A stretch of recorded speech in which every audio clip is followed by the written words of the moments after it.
Welcome to Tara Brabazon's podcast.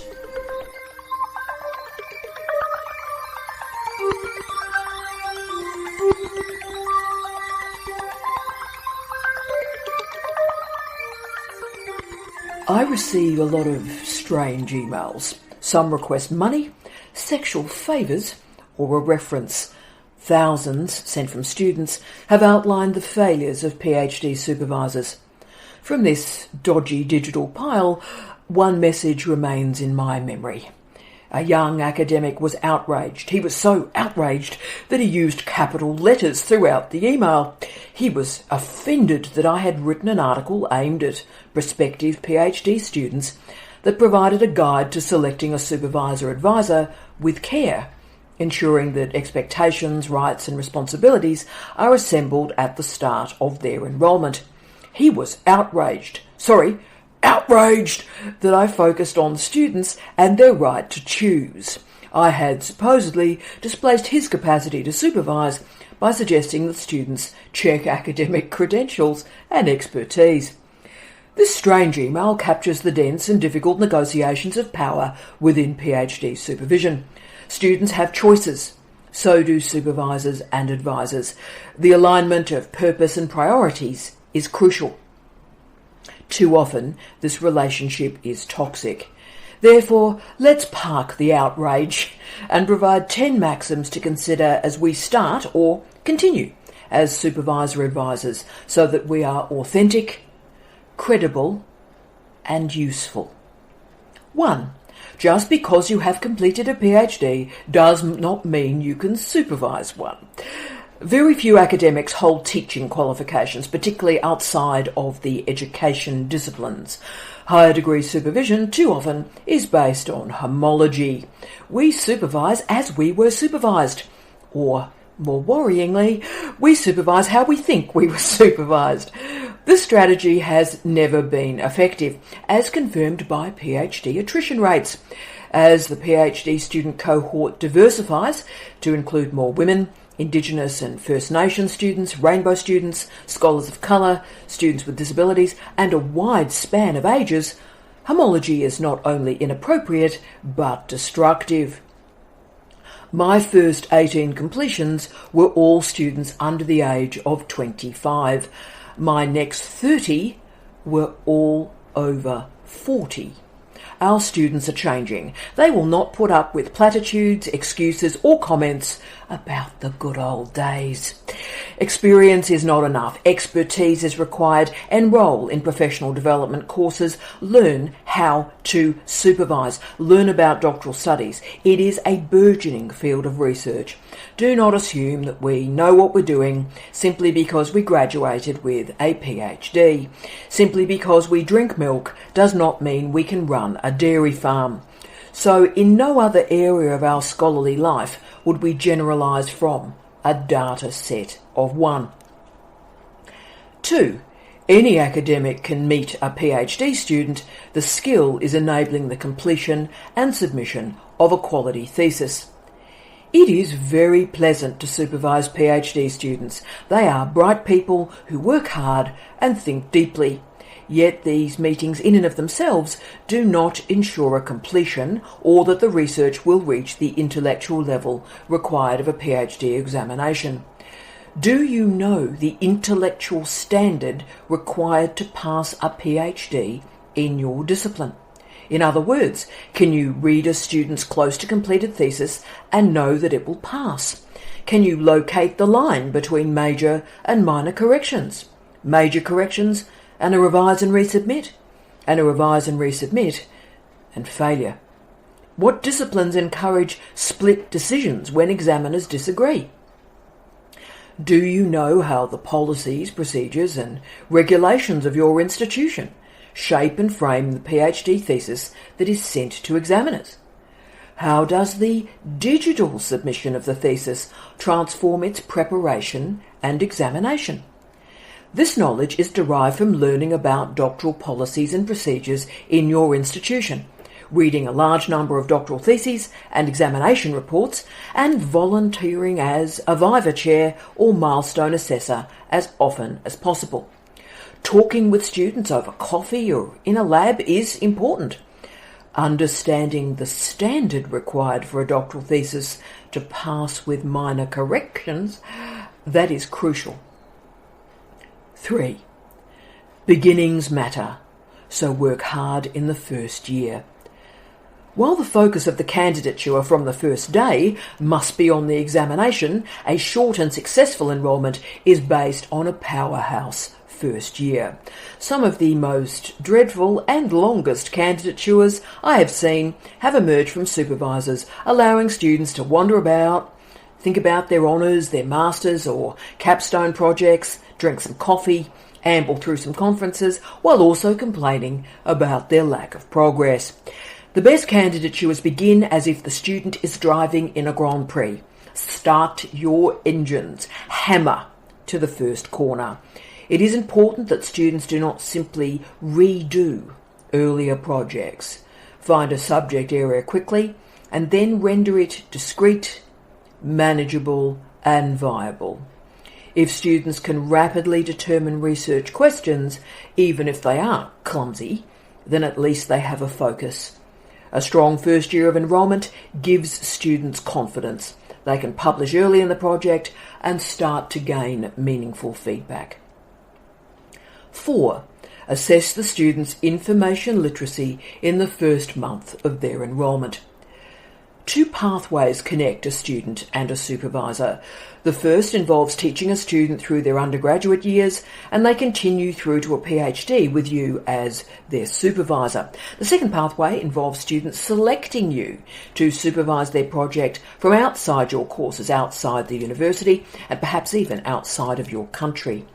Both modes of admission hold dangers, mainly involving assumptions about information literacy, academic literacy, and disciplinary literacy.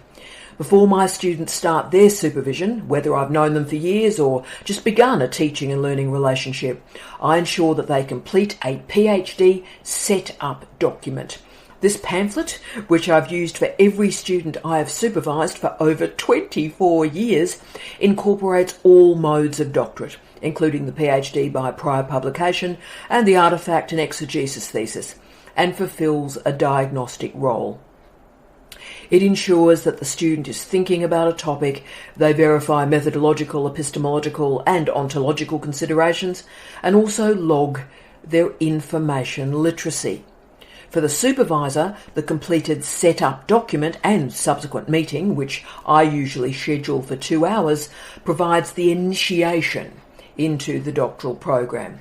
So from this diagnostic tool, a suite of professional development programs can be inserted into the candidature, particularly involving the library, librarians, and information literacy.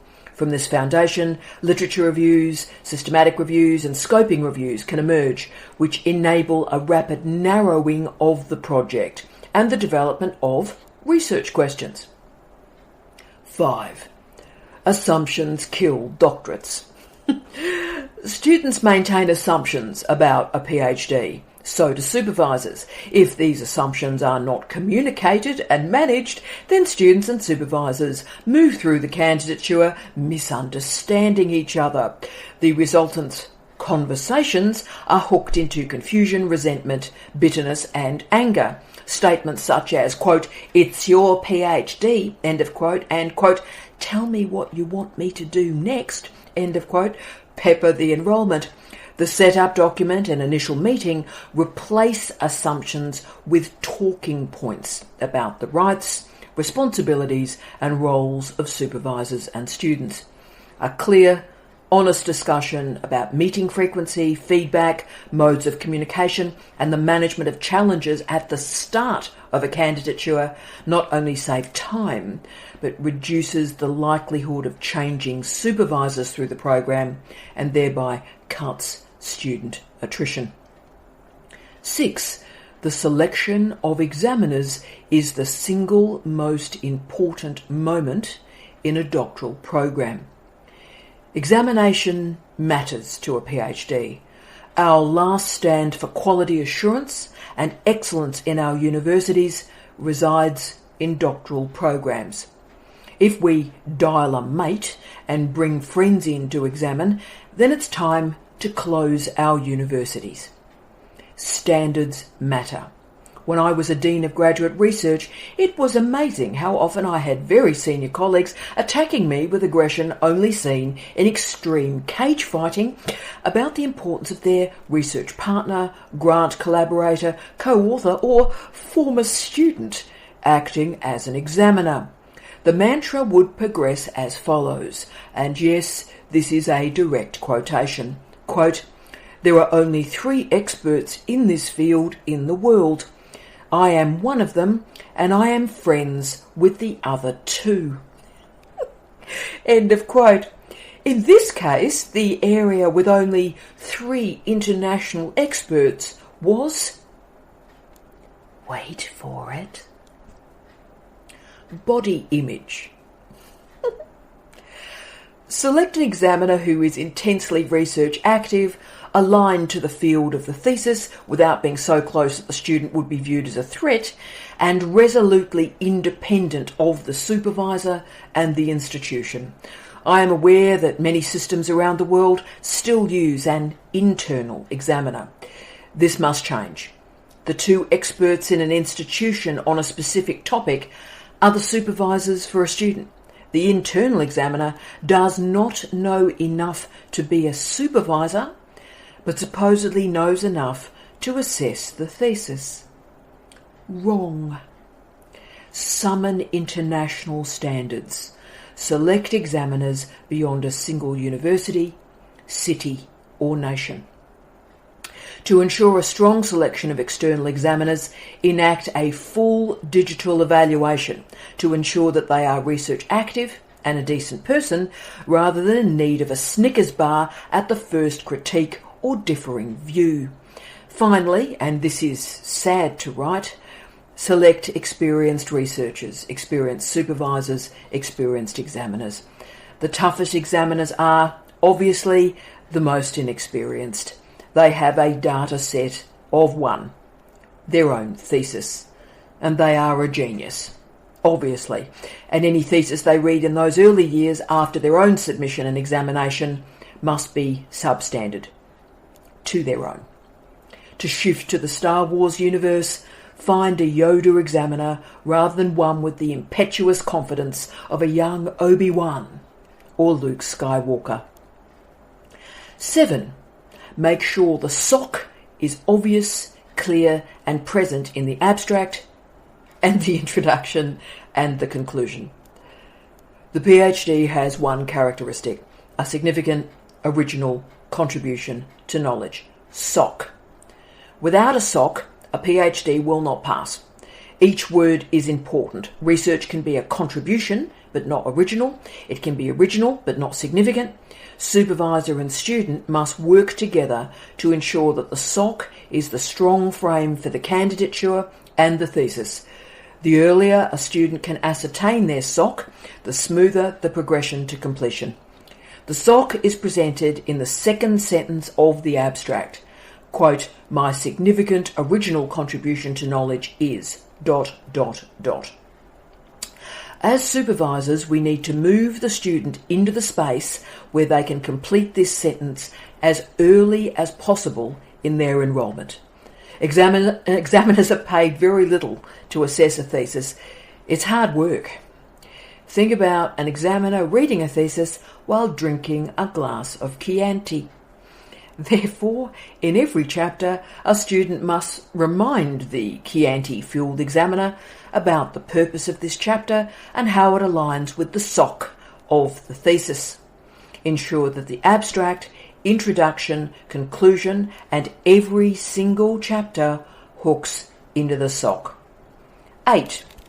PhD students are not your slaves, sexual partners, underpaid research assistants, or writers of your articles. One of the saddest memories of my academic career emerged in a meeting, obviously, when I had started as a Dean of Graduate Research.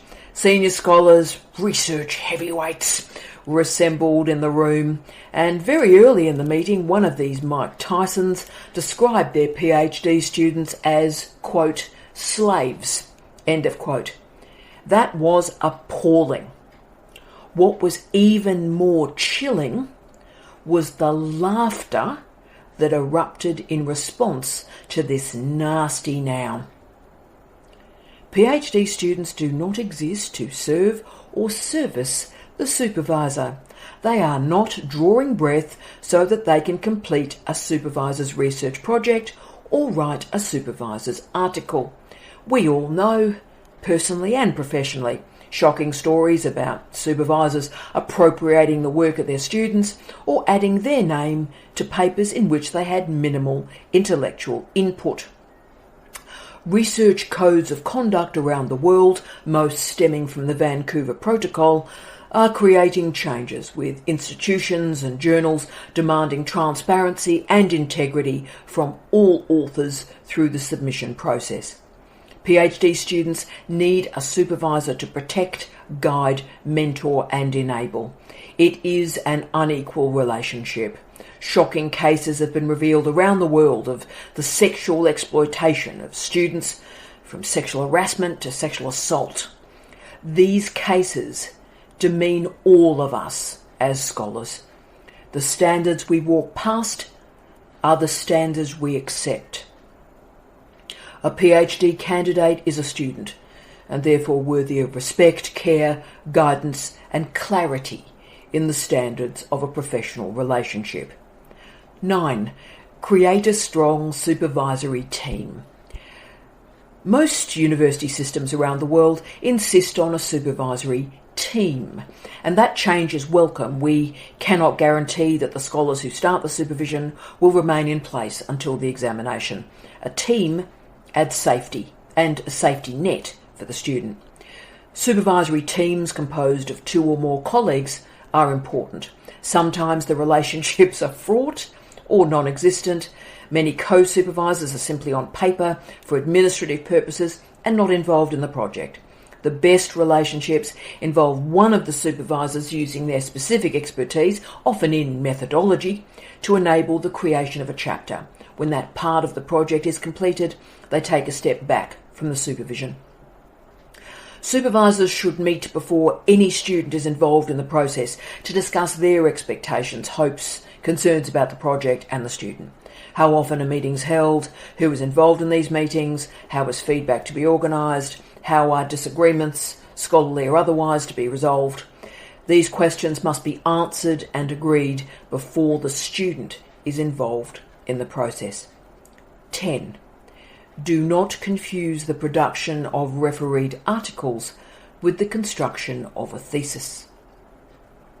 Every PhD should have a dissemination strategy.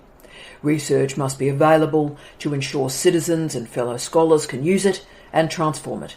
Examiners also recognise the value of peer-reviewed publications as part of a PhD.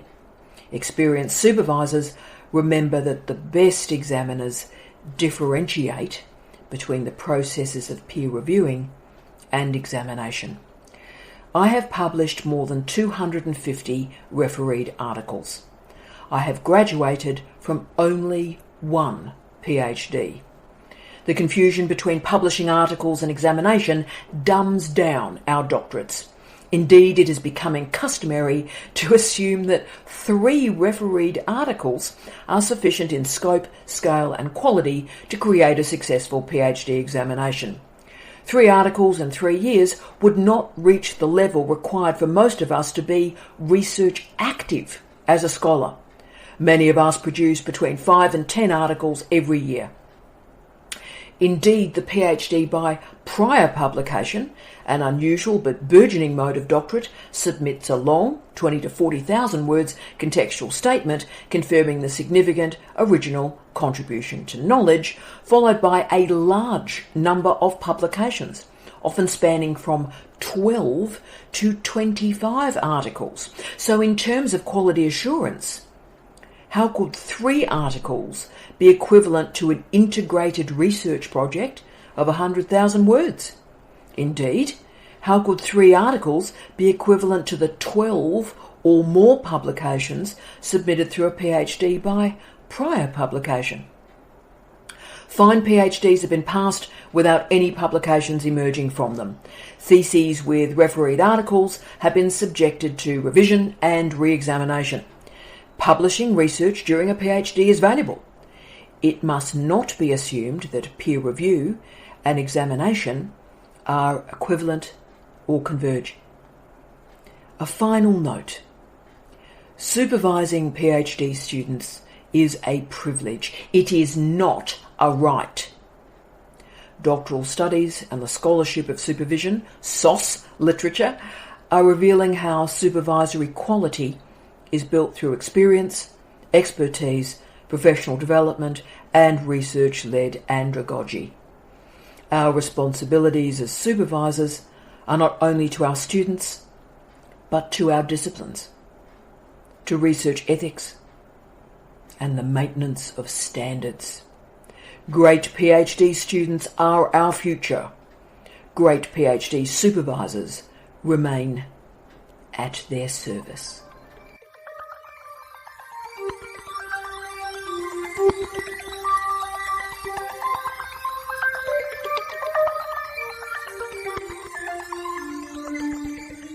Thank you for joining me for Tara Brabazon's podcast. This podcast was released by Cadence Publishing.